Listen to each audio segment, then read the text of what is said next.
Hello students, welcome to the another lecture of your states of matter chapter. I know videos are not getting uploaded from last 3-4 days because of some problem or technical glitch. Okay, so yes, we'll start. Last class जो हमने आपका discuss किया था till आपका dipole induced dipole force. I think we have discussed till hydrogen bonding also. So basically hydrogen bonding का मतलब यही होता है, मैंने आपको बता रखा था, जब भी हाइड्रोजन किसी 3 एलिमेंट्स इलेक्ट्रोनेगेटिव एलिमेंट्स के साथ बॉन्डिंग बनाता है. मेनली कौन कौन से एलिमेंट्स के साथ बनाता है? जब हाइड्रोजन आपका mainly highly polar molecules, for example right, nitrogen के साथ, ऑक्सीजन के साथ, हाइड्रोजन के साथ बॉन्ड बनाता है, देन वो आपका हाइड्रोजन बॉन्डिंग कहलाता है. इस केस में आपका क्लोरीन भी आता है, ठीक है, बट क्लोरीन का जो हाइड्रोजन बॉन्डिंग का जो कैपेबिलिटी होता है, जो स्ट्रांगनेस होता है, वो इतना ज़्यादा नहीं होता. जो मेनली ज़्यादा होता है वो किस किस का बीच का होता है? नाइट्रोजन, ऑक्सीजन और फ्लोरीन, या फिर आप फोन भी बोल सकते हो, FON, that is fluorine, oxygen and nitrogen. So I think this is clear, right? So will start from here now. Yes, intermolecular forces discuss so far all attractive. अभी तक हमने जो भी इंटरमोलिकुलर फोर्सेस के बारे में बात किया वो सारी इंटरमोलिकुलर फोर्सेस ऑफ अट्रैक्शन थी, वो अट्रैक्टिव इंटरमोलिकुलर फोर्सेस थी. Molecules also exert repulsive forces. देखो अट्रैक्टिव, अभी तक हमने जितने भी फोर्सेस के बारे में बात की, हमने इंटरमोलिकुलर फोर्सेस के बारे में बात की, वो सारी हमने अट्रैक्टिव फोर्सेस के बारे में बात की. बट मॉलिक्यूल्स के अंदर रिपल्सिव फोर्सेस भी होती हैं, ठीक है. When two molecules brought in contact, or you can say in close contact with each other, the repulsion between the electron clouds and that between the nuclei of the two molecules come into play. See, जब आप दो atom को पास में लाओगे, आपको पता है atoms का क्या होता है, एटम्स के ऊपर इलेक्ट्रॉन क्लाउड होता है, राइट? एटम्स के ऊपर इलेक्ट्रॉन क्लाउड होता है. फॉर एग्जाम्पल मैं आपको यहाँ पर बताऊँ, so you know that, you might be knowing that, जैसे आपका कोई भी इलेक्ट्रॉन्स हुआ, ठीक है, आपका मान लो ये आपका कोई भी इलेक्ट्रॉन है, ठीक है, यह आपका कोई भी एलिमेंट है, for example helium, hydrogen, lithium. तो ये जो है एटम, इसके यहाँ पर इलेक्ट्रॉन का क्लाउड्स होता है, ठीक है, इलेक्ट्रॉन का क्लाउड होते हैं, ठीक है, इलेक्ट्रॉन का क्लाउड होता है. सो ये बेसिकली एक इलेक्ट्रॉन का क्लाउड. अदर एलिमेंट जो है उसके ऊपर भी इलेक्ट्रॉन का क्लाउड होता है. तो जब दो एटम बहुत क्लोज ईच अदर आ जाते हैं, तो आप देखो ये न्यूक्लियस के पास पॉजिटिव चार्ज है, इस न्यूक्लियस के पास पॉजिटिव चार्ज है, ये आउटसाइड इलेक्ट्रॉन क्लाउड का चार्ज नेगेटिव होता है, ये इलेक्ट्रॉन क्लाउड का चार्ज भी नेगेटिव होगा, अंदर पॉजिटिव है, तो इनके बीच में लिटिल बिट रिपल्शन भी होता है. अब देखो नेगेटिव नेगेटिव पास में आ जाएंगे तो क्या होगा? रिपल्शन होगा. वैसे ही जैसे ये दोनों पास में आ जाएंगे, पास में आ जाने का मतलब ये है इनके न्यूक्लियस भी थोड़े पास में आ गए, तो ये पॉजिटिव पॉजिटिव चार्ज का रिपल्शन होगा, even electron negative negative charge का रिपल्शन होगा. सो इस तरह से रिपल्सिव फोर्स भी एक्ट करती है, ठीक है.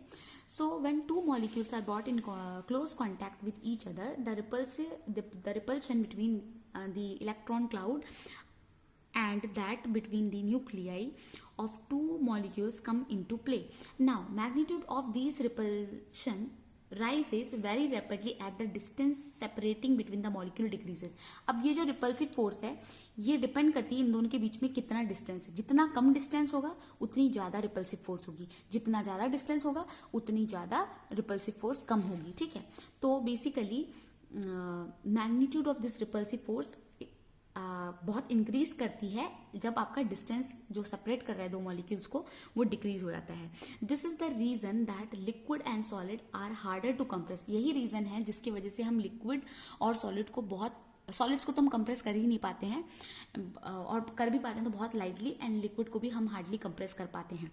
बट गैसेस में आपके पार्टिकल्स बहुत दूर होते हैं जिसकी वजह से वो आराम से कंप्रेस हो जाता है, ठीक है.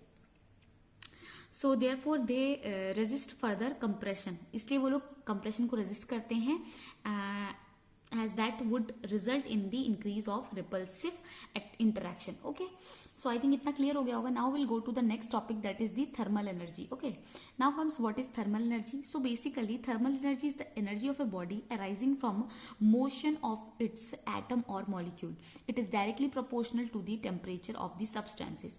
So basically thermal energy क्या होती है? एनर्जी होती है बॉडी की, ठीक है. कहाँ से अराइज होती है? Motion of it atom.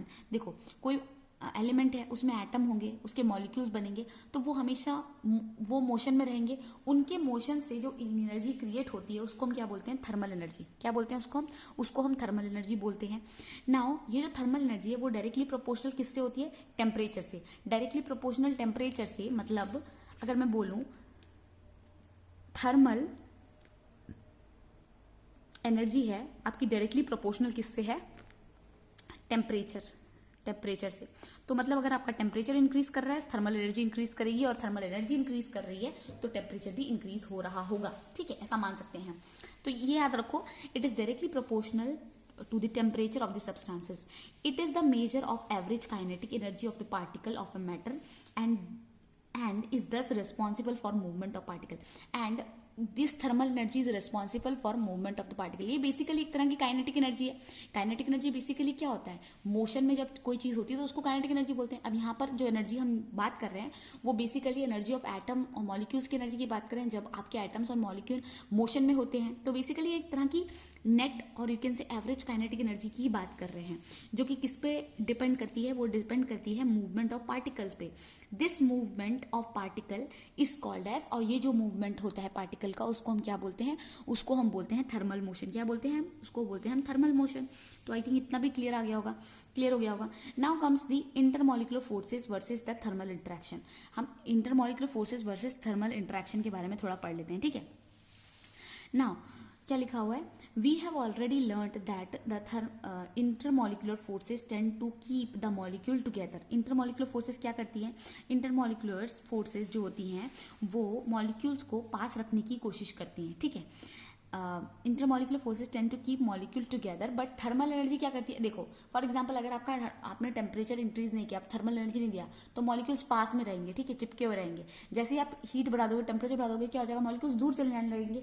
तो बेसिकली जो आपका इंटरमॉलिक्यूलर फोर्सेस है वो मॉलिक्यूल को पास में रखता है। ठीक है, पास में रखता है, बट थर्मल एनर्जी क्या करती है, मॉलिक्यूल्स को दूर कर देती है। ठीक है, तो ये बेसिकली इन दोनों का जो रिलेशन है, इसका मतलब क्या हुआ, जो intermolecular forces tend to keep the molecule together but the thermal energy of the molecule tend to keep them apart. तो वो उसको अपार्ट रखने की कोशिश करती है। The three states of matter are the result of balance between the intermolecular forces and the thermal energy. जो हमारे पास तीन स्टेट्स हैं मैटर के, वो बेसिकली यही दो एनर्जी के बीच उनके कॉन्सेप्ट पे बेस्ड हैं। ठीक है, now when molecular interaction are very weak, molecule do not clinch together to make liquid or solids unless the thermal energy is reduced by lowering the temperature. देखो, when molecular interaction are very weak, अब अगर molecular interaction बहुत week है, ठीक है, molecular interaction बहुत week है, उनके बीच में कोई इंटरेक्शन ही नहीं है, तो molecules do not clinch together. जब उनके बीच में कोई इंटरेक्शन नहीं है तो मॉलिक्यूल आपस में तो जुड़ेंगे नहीं, वो आपस में आएंगे नहीं। जब उनके बीच में कोई इंटरेक्शन नहीं है तो वो सारे मॉलिक्यूल्स दूर दूर होंगे। जब तक वो दूर दूर होंगे तब तक तो वो सॉलिड और लिक्विड में कन्वर्ट होगा नहीं। तो इसकी वजह से हमको क्या करना पड़ेगा, हमको टेम्परेचर डाउन करना पड़ेगा। टेम्परेचर डाउन का मतलब हमको थर्मल एनर्जी डिक्रीज करनी पड़ेगी। जब हम थर्मल एनर्जी डिक्रीज करेंगे तो मॉलिक्यूल्स पास आ जाएंगे और आपका solid liquid and gas state बन जाएगा। सॉलिड लिक्विड स्टेट बन जाएगा। गैस स्टेट में तो आपके पार्टिकल्स थोड़े दूर रहते हैं, थर्मल एनर्जी डिक्रीज कर रहे हो, पार्टिकल पास आ जाएंगे, राइट, वही लिखा हुआ है। Now gases do not liquefy on compression only. जो गैसेस होते हैं वो लोग लिक्विफाई मतलब लिक्विड नहीं बन जाते हैं कंप्रेस करने से। ऑल दो molecules come very close to each other and intermolecular forces operate to the maximum. देखो क्या होता है, जब गैसेस को हम लिक्विफाई करने की मतलब उसको कम करने की कोशिश करते हैं, लोअर डाउन करते हैं उसकी काइनेटिक एनर्जी, तो क्या होता है, मॉलिक्यूल्स बहुत पास आ जाते हैं। जब मॉलिक्यूल्स बहुत पास आ जाते हैं तो उनके बीच में इंटरमॉलिक्यूलर फोर्सेस स्ट्रांग बन जाती है। दैट्स वाई अभी गैसेस कभी कभी लिक्विड या सॉलिड स्टेट भी ले लेती हैं। ठीक है, अब क्या लिखा हुआ है, however when thermal energy of a molecule is reduced by lowering the temperature। क्या होता है, थर्मल एनर्जी को हम कैसे कम कर सकते हैं, थर्मल एनर्जी को हम कम कर सकते हैं जब हम टेम्परेचर को कम करें। ठीक है, the gases can be easily liquefied. Gases क्या हो सकती हैं, इजीली लिक्विफाइड हो सकती हैं। Predominance of the thermal energy and the molecular interaction energy of the substance in 3 state is depicted as follows. अब देखो, प्रीडोमिनेंस ऑफ इंटरमॉलिक्यूलर इंटरेक्शन, आपको पता है इंटरमॉलिक्यूलर इंटरेक्शन किसमें सबसे ज्यादा होता है। इंटरमॉलिक्यूलर इंटरेक्शन मतलब मॉलिक्यूल्स के बीच में इंटरेक्शन। तो मॉलिक्यूल्स के बीच में इंटरेक्शन उस केस में ज्यादा होगा जहां पर मॉलिक्यूल्स बहुत पास पास में होंगे। तो आपको पता है सॉलिड में मॉलिक्यूल्स बहुत पास पास में होते हैं, तो दैट्स वाई जो इंटरमॉलिक्यूलर इंटरेक्शन है सॉलिड में मैक्सिमम होगा, यहाँ पर मैक्सिमम होगा। उसके बाद लिक्विड में और गैसेस में मॉलिक्यूल्स बहुत दूर होते हैं, तो इसमें जो इंटरेक्शन होगा वो कम होगा, ठीक है।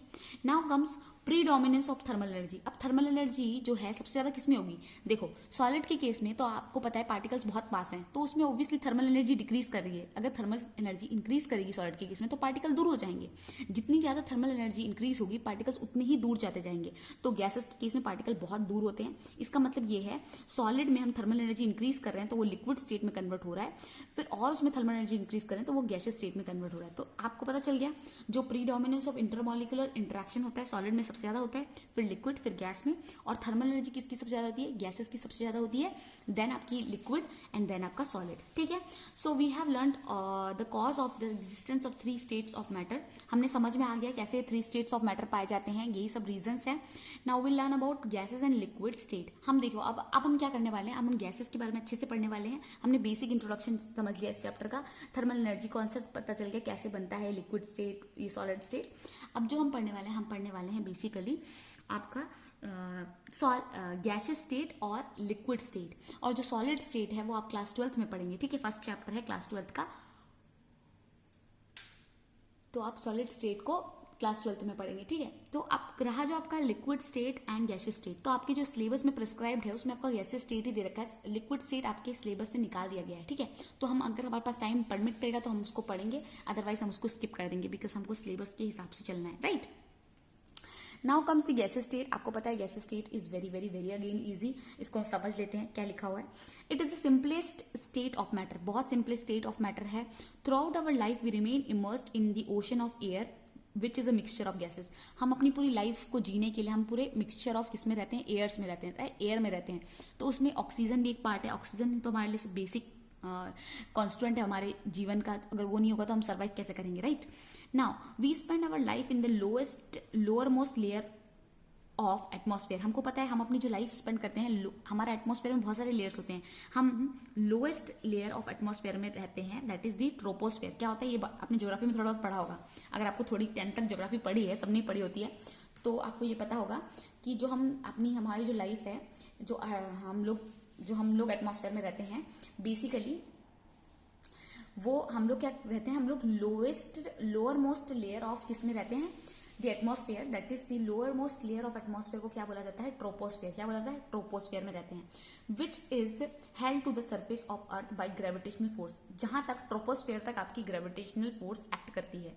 The thin layer of atmosphere is vital to our life, it shields us from harmful radiation. आपको पता है एटमॉस्फेयरिक लेयर जो है हमारी, हमको हार्मफुल रेडिएशन से बचाती है, उसके अंदर एंड कंटेन करती है dioxygen, dinitrogen, carbon dioxide, water vapour, ठीक है। ये सारी चीजें करती है। ये सब इतना इंपॉर्टेंट नहीं है, बस मैं एक बार रीड कर दे रही हूँ। Now let us focus our attention on the behaviour of substances which exist in gaseous state under the normal condition and of temperature and pressure. अब देखो दो तरह की चीजें होती हैं, आपका गैसियस स्टेट में कौन कौन से सब्सटेंसेस एग्जिस्ट करते हैं नॉर्मल टेम्परेचर और कंडीशन में। देखो टेम्परेचर बढ़ा के उसको गैसियस फॉर्म में ला देना, दैट इज डिफरेंट थिंग, वो वेपर कहलाएगा, ठीक है। बट जो चीज नेचुरली नॉर्मली भी गैसियस स्टेट में एग्जिस्ट करती है उसको हम क्या बोलते हैं? उसको हम बोलते हैं आपका गैसियस, उसको हम बोलते हैं आपका गैसियस स्टेट। एक्चुअली वो चीज गैसियस स्टेट में है, ठीक है। ओके, नाउ नेक्स्ट टॉपिक जो है, देखिए अब देखो ग्रुप वन का ब्रेक हो गया। कौन सी चीजें आपकी गैसियस स्टेट में रहती हैं वो हम एक बार देख लेते हैं। देखो ग्रुप 1 का आपका ब्रेक हो गया है, ठीक है। ग्रुप 1 ब्रेक हो गया है। ग्रुप 1 में आपका हाइड्रोजन आता है, ठीक है, वो गैसियस स्टेट में होता है। देन आपका group 15 nitrogen, then group 16 oxygen, group 17 chlorine and ये सारी नोबल गैसेस होती हैं। ये सारी ग्रुप आपकी गैसेस होती हैं। बेसिकली ये अपने ओरिजिनल फॉर्म में भी गैसियस फॉर्म में ही प्रेजेंट रहती हैं, ठीक है, ठीक है, अंडरस्टूड। ओके, नाउ कम्स आपका हम क्या देखते हैं? करेक्टराइजेशन देखते हैं। The gaseous state is characterize by the following physical properties. जो गैसियस स्टेट होती है वो किस किस फॉलोइंग प्रॉपर्टी से करेक्टराइज होती है, हम उसको एक बार देख लेते हैं, ठीक है। 1 minute students.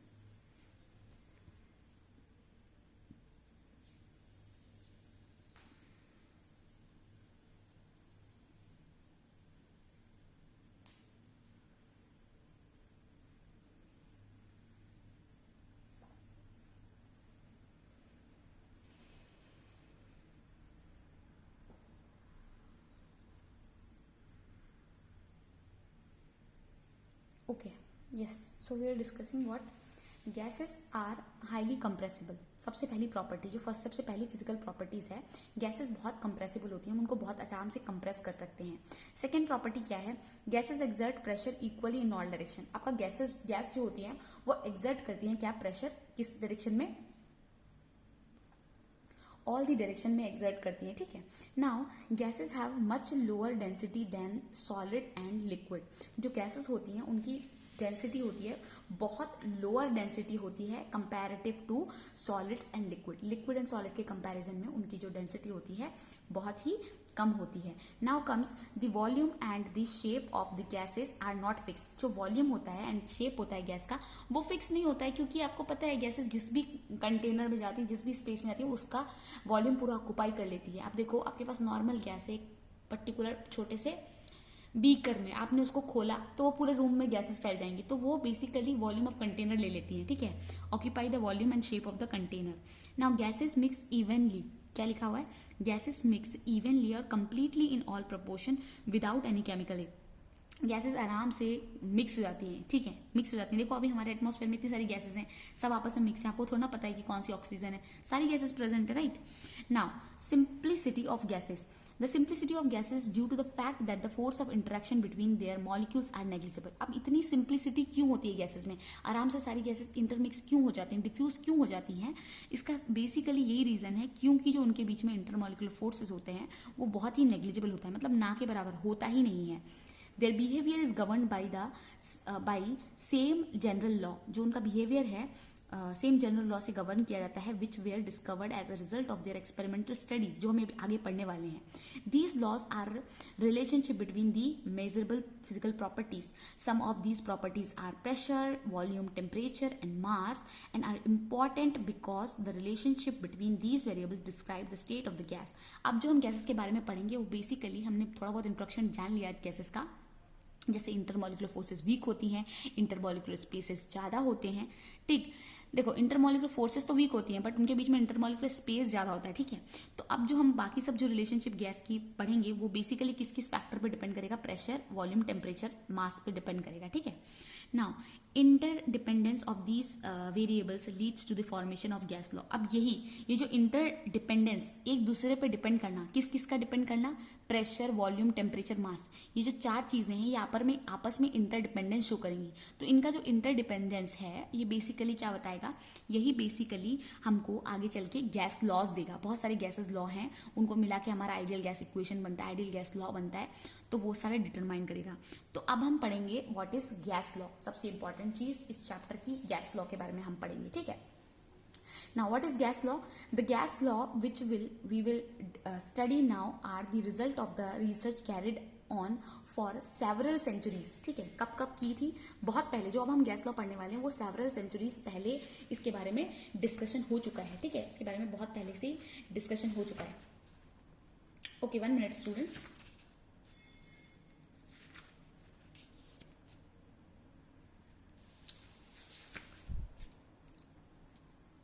Okay,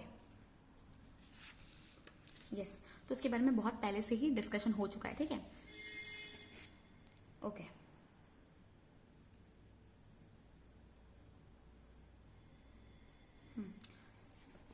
okay, so we were discussing right centuries ago. Now the first reliable measurement on this property of gases was made by Anglo-Irish scientist Robert Boyle. Okay, तो इतना ज्यादा याद रखने की जरूरत नहीं, बस बॉयल कौन था, सबसे पहला जो साइंटिस्ट जिसने इसके बारे में बात की गैस लॉ के बारे में, वो थे आपके बॉयल, ठीक है। कितने, कौन सी सेंचुरी में, in 1662। The law which was formulated is known as Boyle's law. और वो जो लॉ बना वो उसको क्या कहा गया, उसको कहा गया Boyle law. Later on attempts to fly in air with the help of hot air balloon motivate by Jacques Charles and Joseph Louis Gay Lussac to discover the additional gas law. सबसे पहले आपके जो इस particular gas law में अपना योगदान दिया जिन्होंने, वो बॉयल थे। एंड उसके बाद जो लेटर गैस लॉ बने वो चार्ल्स ने दिया, उसके बाद गे ल्यूसेक लॉ आया। चार्ल्स ही ऐसे साइंटिस्ट थे जिन्होंने हॉट एयर बलून का कॉन्सेप्ट लाया। हॉट एयर बलून में हम जाते हैं, वो हॉट एयर ऊपर जलने लगता है, जिसकी वजह से आपको पता है हॉट एयर बलून में एक्चुअली होता क्या है, आपका जो हॉट एयर हम जैसे ऑन करते हैं तो वो फायर जलने लगता है, वो फायर एक क्रिएट करता है उसके अंदर एक हॉट एयर। आपको पता है नॉर्मल एटमॉस्फेयर जो होता है उसका जो डेंसिटी कितनी होती है, अप्रोक्सीमेटली 1, बट जब हॉट एयर होती है उसकी जो डेंसिटी होती है वो कम होती है 0.4 समथिंग, ठीक है, जिसकी वजह से उसकी डेंसिटी लेस होने की वजह से वो ऊपर की तरफ उड़ने लगता है। तो वही कॉन्सेप्ट है, उसको रुकाते कैसे हैं, धीरे धीरे हम उसको कम कर देते हैं, जो फ्लेम जल रहा है उसको बंद कर देते हैं, धीरे धीरे धीरे धीरे वो फ्लेम जो हॉट एयर है उसके अंदर वो कम होने लगती है एंड वो जो हमारे साथ इंसान होता है वो धीरे धीरे उसकी डायरेक्शन को टिल्ट करता रहता है और उसको लैंड करा देता है, ठीक है।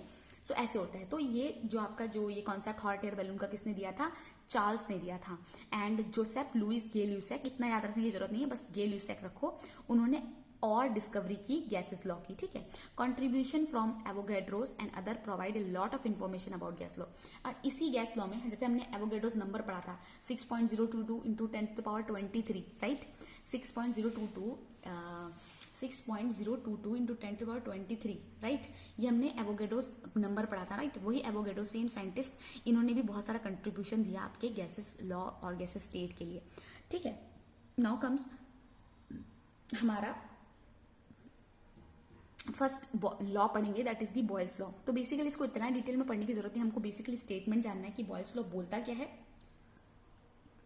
एंड और कितने लॉज हैं और क्या क्या कुछ कुछ स्पेसिफिक टर्म्स है जो हमको पता होनी चाहिए, ठीक है। So will try to complete it in this lecture itself, okay. Now comes the Boyle's law. तो बॉयल्स लॉ क्या बोलता है, बॉयल्स लॉ बेसिकली आपको रिलेशन देता है किस किस का, पीवी का रिलेशन देता है। पीवी मतलब प्रेशर वॉल्यूम का रिलेशन देता है, ठीक है। तो याद रखो इसको, बॉयल्स लॉ आपको देता है रिलेशन प्रेशर वॉल्यूम का। So on the basis of इस एक्सपेरिमेंट, उन्होंने बहुत एक्सपेरिमेंट किए और उस एक्सपेरिमेंट के बाद से क्या पता चला, किसने किए, रॉबर्ट बॉयल ने, ठीक है। रीच टू ए कंक्लूजन, उन्होंने कंक्लूजन निकाला कि एट कांस्टेंट टेम्परेचर, जब टेम्परेचर आपका कांस्टेंट रहेगा, मतलब टेम्परेचर जब चेंज नहीं रह रहा, जो प्रेशर है ऑफ फिक्स्ड अमाउंट, प्रेशर मतलब क्या, नंबर ऑफ मोल्स, ठीक है। So the pressure of fixed amount means of gas varies inversely with its volume, this is known as Boyle's law. अब आपको याद आएगा, मैंने आपको ये गैस लॉ के बारे में, आइडियल गैस इक्वेशन के बारे में आपके इक्विलिब्रियम चैप्टर में बहुत कुछ पढ़ा रखा था।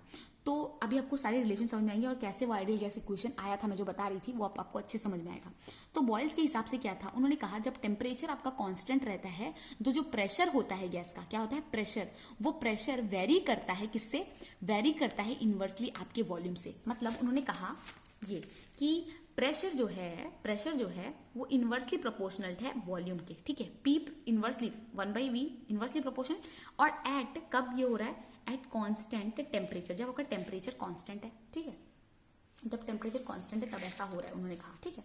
तो अब हमने देखा P प्रोपोर्शनल टू 1/v, इस प्रोपोर्शनलिटी कांस्टेंट को हटाने के लिए हमने क्या किया, हमने एक कांस्टेंट ले लिया K1, तो हमने P is equal to K1 1/v ले लिया, ठीक है, where K1 is the proportionality constant, ठीक है। The value of the constant depend on, ये जो वैल्यू कांस्टेंट है वो किस पे डिपेंड करेगी, वो डिपेंड करेगी अमाउंट ऑफ गैस, ठीक है, temperature of the gas and unit in which P and V are express. तो बेसिकली जो K है वो किस पे डिपेंड करेगी, वो डिपेंड करेगी आपके सबसे पहले अमाउंट, कितना अमाउंट ऑफ गैस प्रेजेंट है, टेम्परेचर क्या है, इन प्रेशर और वॉल्यूम किस यूनिट में एक्सप्रेस्ड है उस पर भी डिपेंड करेगी। अब हम इसको रीअरेंज कर देंगे, जैसे कि P is equal to K1 1/V1, तो ये V को अगर हम ऊपर लेके चले जाए तो PV is equal to K1, ये हो गया। ऑन रीअरेंजिंग द इक्वेशन, ये इक्वेशन को हमने डिनोमिनेटर में था, राइट, हम ये डिनोमिनेटर में था, हमने इसको न्यूमरेटर में भेज दिया, V को ऊपर भेज दिया, तो PV is equal to K1 हो गया, राइट। इसका मतलब क्या हुआ, it means that at constant temperature product of pressure and volume of a fixed amount of gas is constant. इसका मतलब ये हुआ product of pressure and volume at fixed temperature, at constant temperature, right, will be constant, ठीक है। जब हम temperature constant रखते हैं तो जो प्रोडक्ट है प्रेशर और वॉल्यूम का वो भी एक कांस्टेंट वैल्यू ही है, राइट, अंडरस्टूड, इतना समझ में आया। अब क्या किया हमने, if a fixed amount of gas at constant temperature occupying volume V1 and pressure P1 undergoes expansion। अब क्या बात कर रहे हैं हम बात कर रहे हैं कि एक फिक्स अमाउंट ऑफ गैस, हम एक फिक्स अमाउंट ऑफ गैस ले रहे हैं, ठीक है, कोई एक अमाउंट फिक्स कर दिए गैस, ठीक है, नंबर ऑफ मोल्स गैस का फिक्स कर दिए हैं और हमने कहा है टेम्परेचर को हमने कांस्टेंट रखा है, ठीक है, हमने वॉल्यूम ऑफ गैस को V1 माना है, उस गैस के प्रेशर को हमने P1 माना गया है और वो एक्सपेंशन की तरफ बढ़ रहा है, वो अंडरगो एक्सपेंशन मतलब पता है ना, खिंच रहा है, एक्सपैंड हो रहा है, बढ़ रहा है, ठीक है। So that the volume becomes V2 and pressure becomes P2। देखो सबसे पहले जो हमने गैस लिया, हमने फिक्स्ड अमाउंट ऑफ गैस लिया, उसका टेम्परेचर जब कांस्टेंट था तो उसमें जो टेम्परेचर कांस्टेंट था वो T था, ठीक है। उसने ऑक्यूपाई कितना वॉल्यूम किया था, उसने वॉल्यूम ऑक्यूपाई किया था V1, उसका प्रेशर कितना था P1। अब वही गैस किसकी तरफ बढ़ रही है, एक्सपेंशन की तरफ बढ़ रही है। एक्सपैंड होने के बाद जो उसका वॉल्यूम बन गया वो बन गया V2 एंड जो उसका प्रेशर बन गया P2। तो हमको पता चल गया कि हमको पता है अकॉर्डिंग टू बॉयल्स लॉ, हमारे पास बॉयल्स लॉ के हिसाब से this PV is equals to K1, एक कांस्टेंट है, right. PV is equals to K1 and इस PV की इज इक्वल्स टू K1 हो जाएगा, राइट। तो हम ये भी बोल सकते हैं P2V2 is equals to K2 और K1 एंड K2 दोनों कांस्टेंट, उनकी वैल्यू भी सेम हो जाएगी, कांस्टेंट ही तो है। इसका मतलब ये हुआ P1V1 is equals to P2V2 is equals to constant, right. इसका मतलब तो यही हुआ P1V1 is equals to P2V2 is equals constant. हम प्रेशर वाले टर्म्स को एक साइड रख देते हैं, that is P1 divide by P2 and V2 divide by V1, ठीक है। इतना समझ में आ गया, P1 divide by P2 V2 divide by V1, ठीक है। समझ में आ गया इतना, इतनी इक्वेशन क्लियर हो गई, ये आपका फाइनल इक्वेशन आ गया, राइट। जब हम दो चीज की बात करें तो अगर आपको कोई ऐसा क्वेश्चन दिया जाएगा जहां पे आपको एक की वॉल्यूम दे रखी है, एक का प्रेशर दे रखा है, अगले का प्रेशर दे रखा है पर वॉल्यूम नहीं दे रखा, तो आप सेकंड वाले की वॉल्यूम निकाल लोगे, ठीक है। बहुत सारे प्रैक्टिकल्स में हमारा ये फॉर्मूला यूज होगा जब हम प्रैक्टिकल्स करेंगे। अब देखो इस हिसाब से हमको ये चीज पता चल रही है कि जो हमारा ग्राफ बनेगा, आपको पता है प्रेशर वॉल्यूम का इनवर्सली प्रोपोर्शनल ग्राफ है। क्या है? इनवर्सली प्रोपोर्शनल ग्राफ है। प्रेशर वॉल्यूम का इनवर्सली प्रोपोर्शनल ग्राफ है। तो प्रेशर वॉल्यूम से के साथ डिक्रीज करेगा, तो with increase in pressure volume decrease होगी। तो देखो प्रेशर इंक्रीज था तो ये डिक्रीज करने लगा वॉल्यूम, ठीक है। तो इनका ग्राफ ऐसे हो गया। सो देखो ये 200 केल्विन टेम्परेचर, 400, 600 केल्विन। तो ये जो लाइंस बन रही हैं, ये जो लाइंस बन रही हैं, इनको हम टेक्निकल एक टर्म बोलते हैं। क्या बोलते हैं इसको हम बोलते हैं आइसोथर्म्स। क्या बोलते हैं? Isotherms. So for from figure क्या लिखा है 5.5, ठीक है। Figure 5.5 shows two conventional ways of graphical presenting Boyle's law। ये दो फिगर हैं, ये एक और ये दूसरा, ये दोनों क्या शो कर रहा है? ये बेसिकली आपका Boyle's law शो कर रहा है। So the value of K1 for each curve is different for a mass of gas। K1 की वैल्यू अलग अलग लाइंस के लिए अलग अलग होंगी बिकॉज ये डिफरेंट टेम्परेचर पे मेजर हो रहा है, ठीक है। Now each curve corresponds to a different constant temperature and it is known as isotherm। So basically यहाँ पर तो नॉर्मली बता दिया है, तो मैं आपको isotherm का डेफिनेशन बता दूं। Isotherms, the line we are getting when we are plotting pressure against volume, we are getting lines, okay, at constant temperature। These lines are called as isotherms। इनको बोला जाता है isotherms, ठीक है। So यही लिखा हुआ है higher curves correspond to higher temperature। It should be noted that volume of gases doubles its pressure। Okay, volume of gases should double, क्या लिखा है? Note that volume of gas double if pressure is half, ठीक है। अगर pressure half है तो volume of gas double होना चाहिए, ठीक है। कैसे? प्रेशर प्रोपोर्शनल है आपके 1/v से। अगर आपका वॉल्यूम हाफ है तो प्रेशर को डबल होना पड़ेगा, तो ऊपर चला जाएगा, राइट। बेसिक है, तो इतना ज्यादा नहीं भी समझने से, इतना भी समझने से बात बन जाएगी। नेक्स्ट क्लास में हम आपका ये वाली पार्ट को डिस्कस कर लेंगे, ठीक है। Thank you students, this is for the today's class.